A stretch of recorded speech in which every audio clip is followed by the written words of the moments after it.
بسم الله الرحمن الرحيم. عن أنس رضي الله تعالى عنه عن النبي صلى الله عليه وسلم قال: ثلاث من كن فيه وجد حلاوة الإيمان: أن يكون الله ورسوله أحب إليه مما سواهما، وأن يحب المرء لا يحبه إلا لله، وأن يكره أن يعود في الكفر كما يكره أن يقذف في النار، أو كما قال عليه الصلاة والسلام. کتاب الایمان، باب حلاوت الایمان. اس حدیث مبارکہ میں آقا علیہ الصلاۃ والسلام نے فرمایا کہ تین صفات ایسی ہیں کہ جس بندے کے اندر پائی جائیں گی، جو شخص ان کو اپنا لے گا تو وہ ایمان کی حلاوت محسوس کرے گا، وہ ایمان کی حلاوت کو، ایمان کے حقیقی مزہ کو پالے گا. سب سے پہلی چیز آقا علیہ السلام نے فرمایا: ان یکون اللہ ورسولہ احب الیہ مما سواہما، کہ اللہ اور اس کا رسول اس کو ہر ایک چیز سے محبوب ہو، یعنی اس کے دل میں اللہ تعالیٰ اور نبی علیہ الصلوۃ والسلام کی محبت ہر چیز سے بڑھ کر ہو. گویا وہ اللہ تعالیٰ اور نبی علیہ الصلوۃ والسلام سے حقیقی محبت کرتا ہو. اس طرح نہیں کہ جس طرح آج کل لوگ عشق رسول کے، محبت رسول کے بڑے بڑے دعوے تو کرتے ہیں، لیکن ان کی زندگی کو دیکھا جائے، ان کے اعمال اور ان کے کردار کو دیکھا جائے تو وہ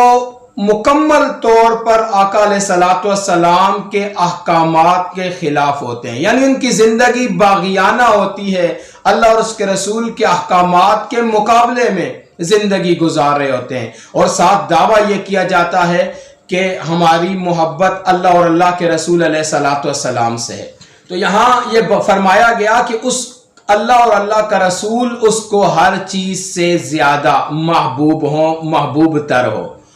اب حقیقی محبت کیسی ہوگی؟ حقیقی محبت کی علامت یہ ہے کہ وہ اللہ اور اس کے رسول علیہ الصلوۃ والسلام کے حکم کو، ان کی رائے کو باقی ہر ایک حکم پر، ہر ایک رائے پر، ہر چیز پر ترجیح دینے والا ہو. چاہے وہ اس کے رشتہ دار ہیں، چاہے وہ اس کے محسنین ہیں، چاہے وہ اس کے دوست و احباب ہیں، چاہے اس کا کوئی لیڈر ہے، یا چاہے اس کے کاروبار کا معاملہ ہے، یعنی جو معاملہ بھی ہے، جو کام بھی ہے، وہ رسم و رواج ہے یا کوئی اور معاملہ ہے، جب اللہ اور اس کے رسول کا حکم آ جائے تو اللہ اور اس کے رسول علیہ الصلوۃ والسلام کے حکم کو ہر چیز پر ترجیح دیتا ہو. اگر اس کا کردار ایسا ہے، اگر اس کا عمل، اس کی زندگی ایسی ہے، تو واقعتاً وہ جس چیز کا دعویٰ کرتا ہے، عشق رسول کا دعویٰ کرتا ہے، اللہ تعالیٰ کی اطاعت اور بندگی کا جو دعویٰ کرتا ہے، وہ اپنے دعوے میں سچا ہے. لیکن آج کل جو ہمارا رویہ ہے، ہم اپنی خواہشات کے مطابق، اپنی مرضی کے مطابق زندگی گزارتے ہیں، اللہ اور اللہ کے رسول سے بغاوت میں زندگی گزار رہے ہوتے ہیں، اور زبانی طور پر ہمارے دعوے ہوتے ہیں کہ ہمارے دل میں تو آقا علیہ السلام کی بڑی محبت ہے، ہم اللہ اور اللہ کے رسول سے بہت زیادہ محبت کرتے ہیں، اور اطاعت کے زبانی دعوے کرتے ہیں. نہیں، اطاعت، حقیقی محبت اطاعت اور بندگی کا نام ہے. جب ہماری مکمل زندگی اور یہاں تک کہ ہمارا وقت، ہماری جان، ہمارا مال، ہر چیز پر جب ہم اللہ تعالیٰ اور نبی علیہ الصلوۃ والسلام کے احکامات کو ترجیح دیں گے، اس صورت میں ہم اپنے دعوی عشق میں سچے ہیں، دعوی ایمانی میں سچے ہیں. تو سب سے پہلی صرف یہ بیان فرمائی کہ اللہ اور اللہ کا رسول اس کو ہر ایک چیز سے زیادہ محبوب ہو، یعنی جب اللہ اور اللہ کے رسول کا معاملہ، ان کا حکم آ جائے تو ہر ایک چیز، حتیٰ کہ اپنی جان کی قربانی دینے کے لیے بھی وہ آدمی تیار ہو جائے. دوسری صفت یہ بیان کی: وَأَن يُحِبَّ الْمَرْءَ لَا يُحِبُّهُ إِلَّا لِلَّهِ، وہ کسی سے محبت کرتا ہے، کسی سے اس کی دوستی، اس کا تعلق ہے تو محض اللہ کی رضا کے لیے ہے، یعنی اس کا تعلق کسی ذاتی غرض کی بنا پر نہیں ہے. اس کا تعلق جس طرح آج کل ہمارے تعلقات ہیں، ہماری دوستیاں ہیں کہ ہمیں اگر کسی آدمی سے غرض ہے تو ہمارے تعلقات اس سے اچھے ہیں، ہماری غرض نکل جاتی ہے تو ہم آنکھیں پھیر لیتے ہیں، ہم اسے گویا جانتے تک نہیں، ہماری یہ کیفیت اس آدمی کے ساتھ ہو جاتی ہے۔ اور کسی کے ساتھ تعلق اس وجہ سے نہ ہو کہ وہ خوبصورت ہے، اس کے حسن و جمال کی وجہ سے نہ ہو، اس کے مال و دولت کی وجہ سے نہ ہو، اس کے عہدہ اور ذمہ داریوں کی وجہ سے نہ ہو، یہ تعلق غرض اور لالچ کا تعلق ہے۔ یہ دوستی، یہ محبت غرض کی ہے، لالچ کی محبت ہے، یہ اللہ کے لیے نہیں ہے۔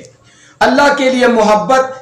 تو یہ ہے کہ ایک آدمی کسی سے تعلق رکھتا ہے، کسی سے دوستی رکھتا ہے، کسی سے محبت کرتا ہے، مقصد یہ ہے کہ وہ نیک آدمی ہے، وہ پرہیزگار آدمی ہے، وہ تقوی والا آدمی ہے، اس لیے میں اس سے محبت کرتا ہوں، اس سے میں تعلق رکھتا ہوں۔ یا اس بنا پر کسی سے تعلق رکھتا ہے کہ شریعت نے قطع تعلقی سے منع فرمایا ہے، اس کو ناجائز قرار دیا ہے، اور لوگوں کے ساتھ تعلق قائم کرنے کا، صلہ رحمی کا حکم دیا ہے، آپس میں مل جل کر ایک دوسرے کے ساتھ اچھے تعلقات رکھنے کا حکم دیا ہے۔ تو اس وجہ سے جب انسان کسی کے ساتھ تعلق رکھتا ہے تو یہ تعلق اللہ کی رضا کے لیے ہے، یہ محبت اللہ کی رضا کے لیے، یہ دوستی اللہ کی رضا کے لیے ہے۔ اور جن دو آدمیوں کے درمیان دوستی اس حیثیت سے ہو، اللہ کی رضا کے لیے ہو، تو ایک حدیث کے مطابق ایسے آدمیوں کے لیے فرمایا گیا کہ قیامت کے دن اللہ کے عرش کے سائے کے علاوہ کوئی سایہ نہیں ہوگا، اور ایسے آدمی جن کے لیے اللہ کے عرش کے سائے میں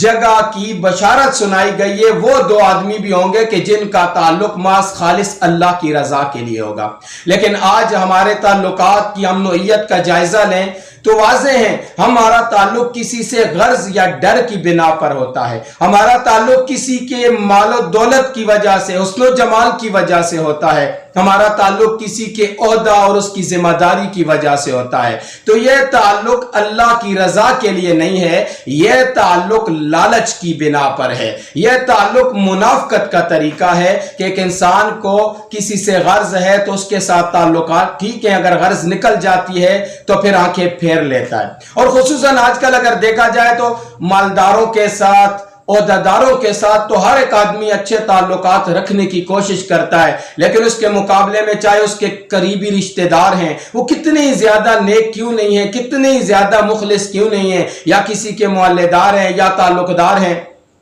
کتنے ہی زیادہ وہ مخلص کیوں نہیں ہے، کتنی زیادہ نیک کیوں نہیں ہے، اگر وہ غریب ہے تو ان کے سلام کا جواب دینا بھی ایسے آدمی پسند نہیں کرتے۔ تو یہ تعلق نہیں ہے، تعلق یہ ہے کہ محض اللہ کی رضا کے لیے ان دونوں کا آپس میں تعلق ہو، یا لوگوں کے ساتھ اس کے تعلقات اللہ کی رضا کے لیے ہوں۔ تو یہ دوسری صفت ہے۔ اور مزید تیسری صفت بیان فرمائی، وَأَن يَكْرَهَ أَن يَعُودَ فِي الْكُفْرِ كَمَا يَكْرَهُ أَن يُقْذَفَ فِي النَّارِ، اور کفر کی طرف لوٹنے کو اس طرح ناپسند کرتا ہے، اس طرح کفر کی طرف لوٹنا اس کے لیے ناگوار ہے جس طرح اس کو آگ میں ڈالا جاتا ہو اور اس کو ناگوار ہو۔ یعنی کفر کی طرف لوٹنے کو وہ ناپسند کرتا ہے، تو اس سے مراد کفریہ عمل ہے، یعنی ایسا آدمی کفریہ عمل کو ناپسند کرتا ہے، اللہ تعالیٰ کی نافرمانی کے راستے کو، نافرمانیوں کو، گناہوں کو ناپسند کرتا ہے، اور اگر غلطی سے اس سے کوئی گناہ ہو جاتا ہے تو پشیمان ہوتا ہے، فوراً توبہ کر لیتا ہے۔ تو ہر وہ بات کہ جو کفری عمل ہے، نافرمانی کا عمل ہے، بغاوت کا طریقہ ہے، ایسے کاموں سے وہ نفرت کرتا ہے، ان کو پسند نہیں کرتا، بلکہ اس کے دل میں نیکیوں کی طرف رغبت ہے اور گناہوں سے وہ بھاگتا ہے، نفرت کرتا ہے۔ جب یہ تین صفات کسی آدمی کے اندر آ جائیں گی تو ایسے آدمی کے بارے میں نبی علیہ السلام نے فرمایا کہ پھر ایسا آدمی ایمان کی لذت اور حلاوت محسوس کرتا ہے۔